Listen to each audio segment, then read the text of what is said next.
There's a level of discipline that makes other traders look at you with fear. And today you'll discover exactly how to get there. Have you ever seen that trader who never breaks their rules?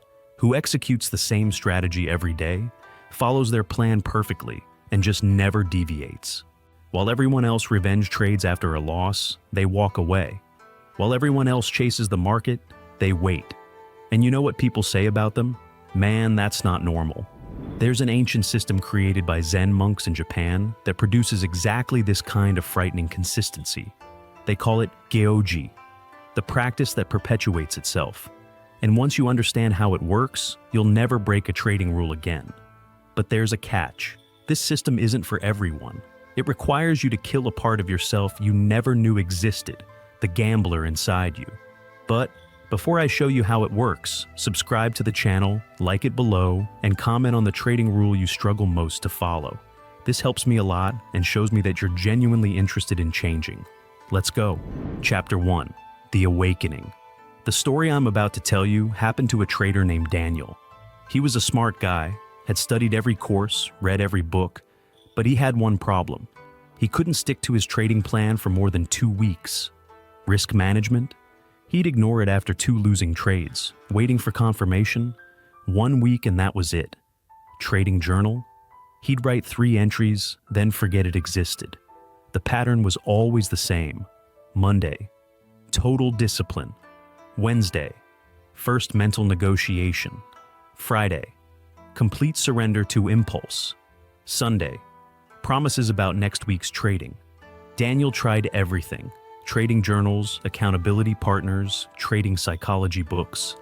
Nothing worked because he was fighting something he couldn't even imagine, the very architecture of his brain. Until the day he discovered why Zen monks can meditate for 800 years straight without missing a single day. And no, it's not willpower. It's something much deeper and much more frightening. Chapter 2. The Secret of the Monks. In Zen temples, there's a rule that seems simple but changes everything. Gyoji. Literally translated, it means continuous practice without gaps. Without gaps. Do you understand what that means? It means that since 1200 AD, every single day at 3:30 a.m., a bell rings at a Heiji temple. And since 1200 AD, every single day, the monks wake up. Not at 3:25, not at 3:35, exactly at 3:30. You want to know what never happens in that temple? No monk lies in bed thinking, "Today, I'm going to skip." The question simply doesn't exist in their minds. Why? Because they understand something you don't yet. Your brain categorizes every commitment into 2 boxes, reversible or irreversible. Reversible commitments become mental negotiations. Irreversible commitments simply happen. When a monk takes his vows in front of the entire community, he's not making a promise. He's changing his identity. He's not promising to try to meditate. He's declaring himself a meditator. The community witnesses it. The identity changes. The negotiation ends. A Harvard University neuroscientist who has been studying habits for 15 years has discovered something revolutionary. When you make a behavior public, your primitive brain interprets failure as a survival threat. Our ancestors who lost status in the tribe died. Your brain still works that way. That's exactly what Daniel did. He stopped making private trading rules and started making public declarations. He wrote on paper, "I am a trader who follows my trading plan with 0 deviation for 90 consecutive trading days. I risk exactly 1% per trade. I never move my stop loss. I never revenge trade." He signed it. He posted it in social media. He told everyone, his mentor, his trading group, his family. His trading buddies said, "You're being too dramatic." His wife said, "You've said this before." Perfect. Every person he told became fuel. Every morning he wanted to break a rule, he thought about having to post in the group that he'd failed after 3 days. Having to look at his mentor and admit he was just another gambler who couldn't control himself. Day 3 brought the first real test. A perfect setup appeared, but his maximum daily trades were already hit. Immediately his mind began its usual routine. This setup is too good. Missing this one will cost you money. 1 extra trade won't hurt. But something fundamental had changed. The thought of posting online that he'd broken his rules after 3 days was unbearable. having to look his wife in the face and admit he'd given up again. The public declaration had made breaking rules more painful than missing trades. But here, the real problem began. Chapter 3: The Internal War. Even with all this social pressure, Daniel was still waging war every single day. His emotions didn't care about his reputation. He wanted to trade when he saw movement. He wanted to hold losers hoping they'd come back. The public declaration ended the mental negotiation, but he still fought his instincts every session. That's when he discovered the monk's second principle: non-negotiable hours. Every day, you waste mental energy on the same stupid question. When will I trade? Should I check the charts now or later? Morning session or evening? This decision burns up glucose in your brain that should be used for actual analysis.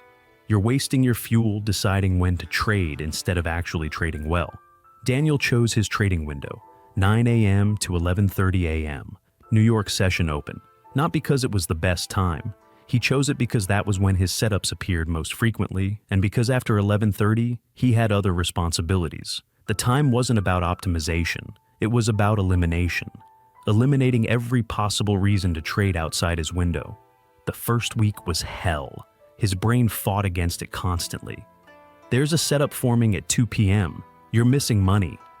That's normal. Your brain is a machine that works with patterns, and you're forcing it to build a new pattern. It resists. In the second week, something changed. He started preparing his charts 10 minutes before his window opened, automatically. His body had begun preparing for what now awaited it.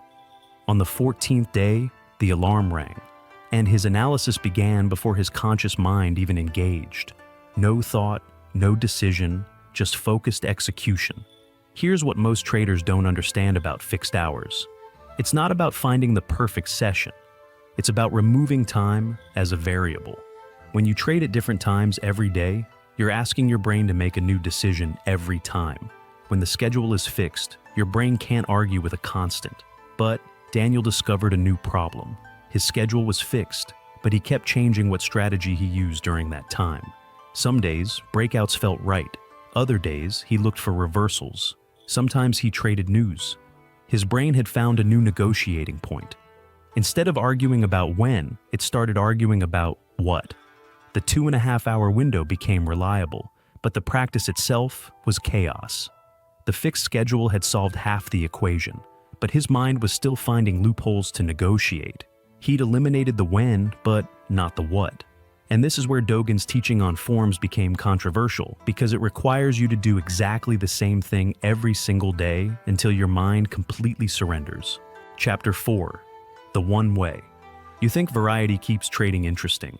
You believe having multiple strategies makes you adaptable. But variety is actually where consistency dies. Every time you change your approach, your brain has to make micro decisions. Should I trade breakouts or reversals today? Which time frame looks best? How many confirmations do I need? Every small decision is a crack where your old patterns leak back in. Daniel completely locked everything down.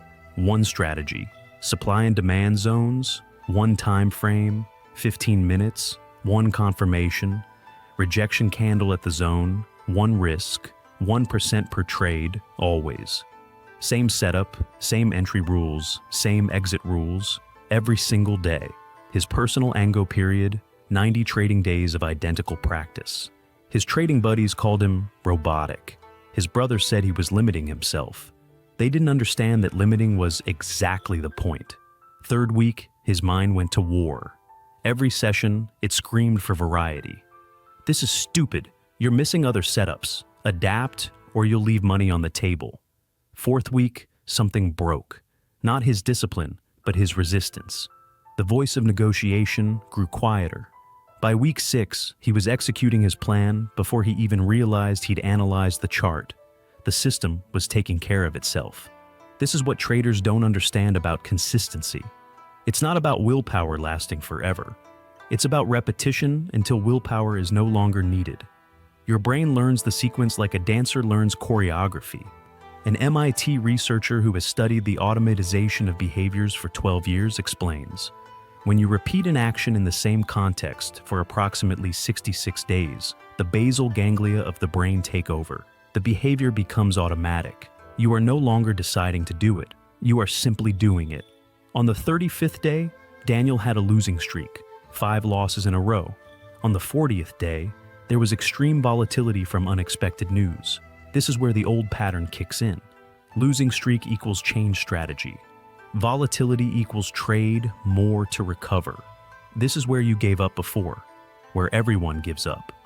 Because perfect trading requires perfect conditions, and perfect conditions do not exist. But Dogen understood something about gaps that changes everything. He wrote that practice must continue without even a moment of gap, because in that gap, all your old patterns return. What saved Daniel when everything went wrong was understanding that discipline doesn't require perfect market conditions. It requires continuity. Chapter 5. Practice without gap. The all-or-nothing lie has killed more trading careers than bad strategies ever could. You tell yourself, if I can't find a perfect setup, why sit at the charts? If the market is choppy, I'll just wait for better conditions. This thinking creates gaps, and gaps are where your old self crawls back in. Look at any elite trader, and you'll see something people misinterpret. They have days without trades, but those days are still progress. They're reviewing, analyzing, preparing. Never because they feel lazy, never because they don't want to look. A day of no trades with full preparation is still movement toward the goal. But when you skip your routine because you're tired, that's not rest, that's retreat. A river never stops flowing. During a drought, it may be a trickle, but it never stops. The moment it stops, it's no longer a river.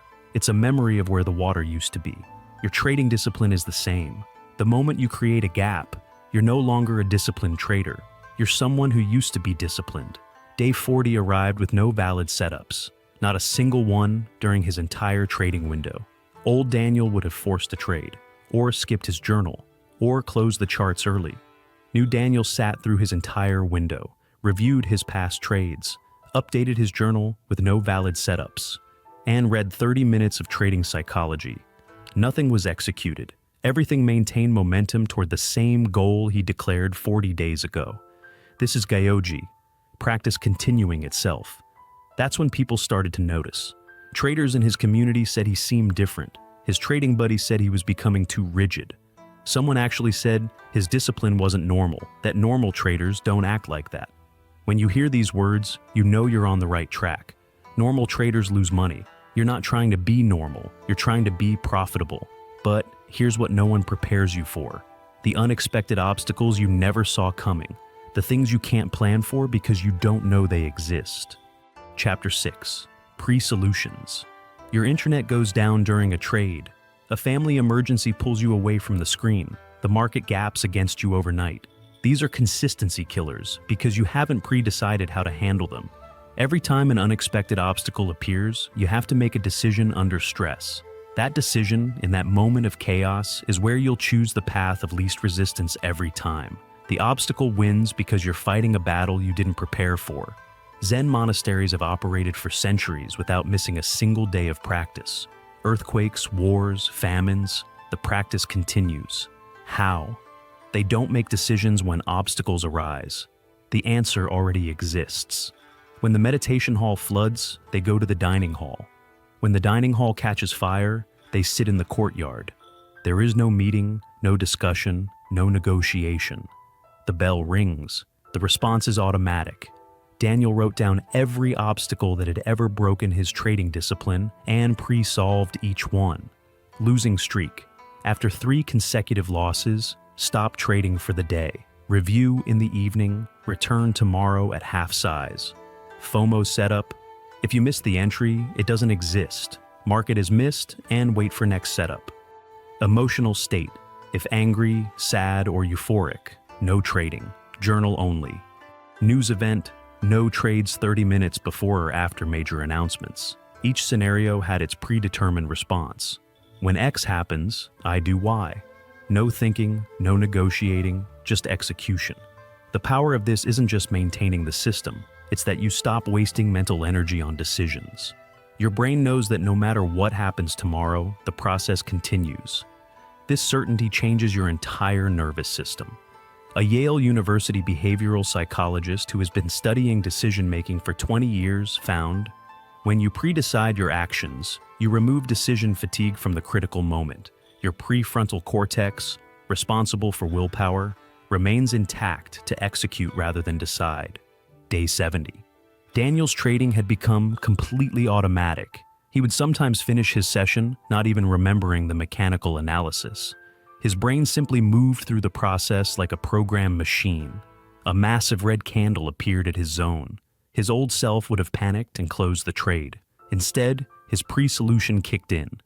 If price hits my stop, I accept the loss. If it doesn't, I hold. He walked away. The trade hit take profit an hour later. The system continued because the answers were already written. On the 90th day, he completed his personal Ango. 3 months of uninterrupted discipline. But something deeper had happened. He was no longer the same trader. Friends in his community literally told him, "Your consistency is scary." His response was perfect. Chapter 7. The Transformation. Because when your discipline makes other traders uncomfortable, you're finally operating at the right level. Your existence proves that everything they say is impossible is actually just uncomfortable. That's why they'll call you robotic. That's why they'll say you need to feel the market. They need you to trade emotionally so they can feel better about their own impulses. But you're not trading for them.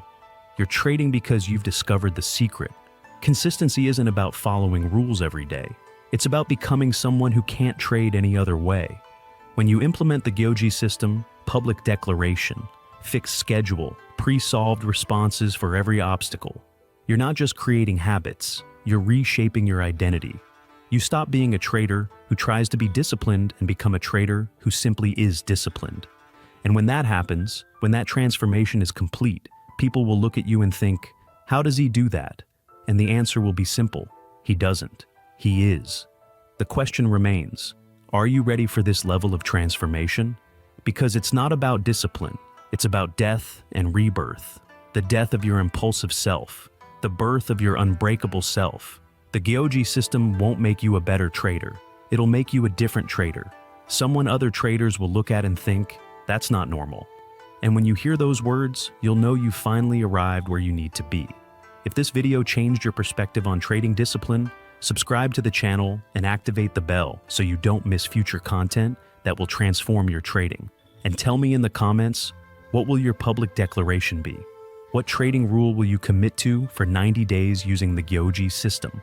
Remember, the discipline that scares other traders is the only discipline worth having. If you've watched this far, thank you for your attention. See you in the next video.